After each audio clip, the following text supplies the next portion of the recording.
આજે આપણે ગીરજી દાદાની બીજી પુણ્યતિથિ નિમિત્તે ભેગા થયા છે અને તેમની આત્માને શ્રદ્ધાંજલિ આપવા અને તેમની પાછળ કોઈ સારા કાર્યો થાય તે નિમિત્તે આપણે ભેગા થયા છીએ. સાચી શ્રદ્ધાંજલિ ક્યારે કહેવાય? જ્યારે કોઈ વ્યક્તિ અથવા તેમની આત્માને શાંતિ મળે અને તેમની પાછળ કોઈ સારા કાર્યો થાય તો ત્યારે તે આત્માને શાંતિ મળે છે. ગીરજી દાદાની બીજી પુણ્યતિથિ નિમિત્તે આપણે વૈભવગંજ ફેમિલી ગ્રુપનું ઓપનિંગ કરવા જઈ રહ્યા છે અને તેમાં આપણે સારા કાર્યો અને એક નાના માણસની મદદ થાય તે રૂપે આપણે એક ફેમિલી ગ્રુપ બનાવ્યું છે કે જેમાં નાના માણસની મદદ થાય. અને આગળની માહિતી તમને પૂજા આપું. એટલે હું અહીંયા છું. હું તમને ગેરંટી આપું, હું નહીં ને તો મારા પરિવારનો એક વ્યક્તિ, મારા પોતાના પરિવારનો એક વ્યક્તિ આ ગ્રુપનો એક મેમ્બર બનશે, જેથી 50માં મારું નામ હશે. ત્યારે બીજી વાર ભગવાનની ઈચ્છા છે હું બીજી વાર અહીંયા આવીશ ને ત્યારે હું તમને મારો નંબર સાથે પ્રૂફ આપીશ. જે આપણે એપ્લિકેશન ડેવલપ કરે ને એમાં નંબર બતાવો. પછી એવું નહીં બતાવે મેડમ કે એ તો નામ લખે ને છોડી એવી હતી એ તો નામ લખે છે, આપને થોડી ખબર છે એમાં સાચું ને ખોટું થાય છે. હવે અત્યારમાં કેટલી વસ્તુ ફ્રોડ થાય એમ મારી જનરેશનના લોકોને તો ખબર જ હોય. વાત છે કિસ્સાની. આ ખાસ મિત્ર જે મારા પડોશી છે અને એક જ શેરીમાં રહેતા, એમના પપ્પાનું મૃત્યુ થઈ ગયું. એના પપ્પા 3-4 વર્ષ પહેલાની વાત છે, મતલબ કોરોના પછીની વાત છે, પણ 3-4 વર્ષની વાત છે. એના પપ્પા એક્સપાયર થઈ ગયા ને એના ઘરમાં ખાવા માટે રૂપિયો એનો તેલ લાવે, આપણે ખબર સિંગ તેલ આવે 100 ml 200 એમાં નો લાવે, પાઉચમાં લાવે તેલ. એ ભાખરી રોટલી બને એમને નાખવું પડે બરાબર ચવાય કેમ. ત્યારે એ લોકો એવી સિચ્યુએશન કાઢેલી છે. આ હતો બેન એવી ને આ ભૂમિ તો કંઈ કામ ન કરે ને કેમ કે હમણાં કામ કરે એ ઘરના એક વાસણ સાફ કરે તો કંઈ 2 રૂપિયા મળે, પણ એનાથી ઘર ન આવે. ભાડાનું મકાન હતું, એના પપ્પાનું મૃત્યુ થયું ને તો એની પાસે 1 રૂપિયો હતો. એના પપ્પાનું બારનું કરવું હતું ને ખરેખર એ લોકોએ શું કર્યું, એની જે જમીન હતી ને એ ગીરવી મૂકી દીધી. જમીન ગીરવી મૂકીને એનાથી જે ઉકેલી આવી જે પૈસા આવ્યા ને એનું એના પપ્પાનું બારનું કર્યું. અને જમીન તો ગઈ, એના પપ્પા તો ગયા હતા, એનો જમીન ખાવું વહી ગઈ અને હજી એના નામે નથી થઈ. જ્યારે તમારા ફેમિલી મેમ્બરનું કોઈનું મૃત્યુ થાય ને આ જે ગ્રુપ છે ને એ તમને 1000 મેમ્બર જોડે ત્યારે 2 લાખ રૂપિયાની સહાય આપે. 2 લાખ રૂપિયા તમને ઇન્સ્ટન્ટ આપે 1 કલાક.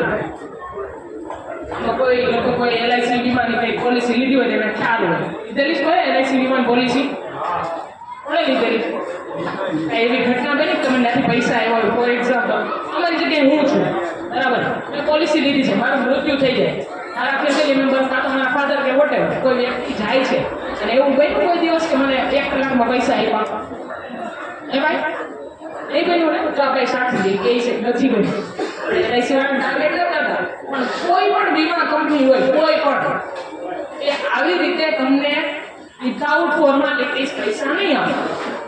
આપણે એકમાત્ર એવું ગ્રુપ છીએ કે ખાલી તમને તમારું ડેથ સર્ટિફિકેટ લાવવાનું વિથિન 1 અવરમાં તમને 2 લાખ રૂપિયા રોકડા આપે.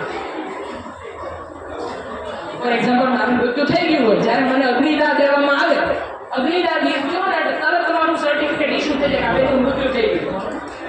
એ વડીલો છે ને એને ખબર હશે, તરત એક તમારું ઇસ્યુ થઈ જાય સર્ટિફિકેટ. એ સર્ટિફિકેટ તમે ખાલી અમારા ગ્રુપને આપો, ઝેરોક્સ છે ચાલે, એવું નહીં આપણે કંઈ રોકડ પતોડે નથી કરતા, ઓરિજિનલ જ જોઈ.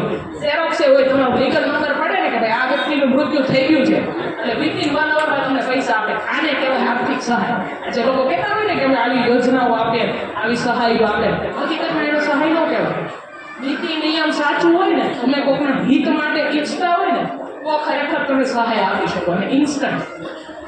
તો આપણા ગ્રુપમાં જે લોકો જોડાય છે ને, આ તો અમે જેને જોડવા માંગીએ છીએ ને, અમારી ઈચ્છા ખાલી એવી જ છે કે એવા લોકો જોડાય જે બીજાનું હિત ઈચ્છતા હોય. પોતાનું તો ઈચ્છે જ છે પણ બીજાનું પણ હિત ઈચ્છતા હોય. ઓકે, હવે ગ્રુપની ફાઉન્ડર છે ગૌરવભાઈ ભરિયા, તો હું સ્ટેજ થોડુંક એમની સાથે શેર કરીશ કઈ રીતે એને આ સોફાન આખું રોપ્યું છે. એને પોતે ખુદ કહેવાય વન મેન આર્મી. આવો વિચાર, લગભગ હું મારી 25 વર્ષની ઉંમર છે, લગભગ 2500 માણસને મળતી હોય છે દિવસમાં, લગભગ 50 નવા વ્યક્તિનું મળતી હોય છે. પણ મેં નથી જોયું કે આવું કોઈ ગ્રુપની સ્થાપના કરે.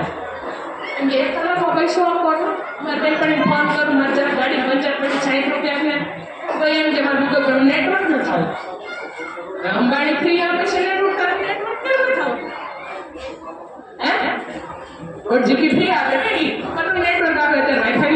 એવી કે મારા નેટવર્ક ન થાવતો 60 રૂપિયા તારા નેટવર્ક ન થાવતો કાંઈ ખબર હું ગઈ કે તું મારે હું આવી પબ્લિક કે તું પૈસા દઈ દે મોટો ભાઈ તો આ હું જરા ખાતે બેઠો છું કરી લે કોઈ કરે મતલબ ખરેખર હલો બેન શીખડી દેવું કહેતા નહીં છોકરીને બધા કે આપણે કઈ પૈસા દેવા નથી થતા ત્યાં થોડા પૈસા દેવા એ તો બોલે એને કામ છે હે પણ માવો ખાતા ને આપણે 20 રૂપિયાનો 105 કાચી કાકરીનો માવો આવે 20 રૂપિયાના મારો પકાય મને ખબર તાજબ મને થાતી એવા પૈસા નાખો ને તમે રિચાર્જ કરાવો ને જીઓ હોય વોડાફોન હોય એરટેલ હોય ગમે એનું 666 રૂપિયા ઓછામાં ઓછા આવે 1.5 GB આ 665 નથી ચલાવો સાહેબ તમને વાત કરશે કઈ રીતે 91,000 રૂપિયામાં તમે 2,000 તો તમારા અકાઉન્ટમાં આવી જશે એટલું આપણે રોકાણમાં કરી છે પણ મેઇન હેતુ એ છે કે આપણામાં એવા જ લોકો જોડાવા જોઈએ ને એવા જ લોકોની જરૂર છે જે ખરેખર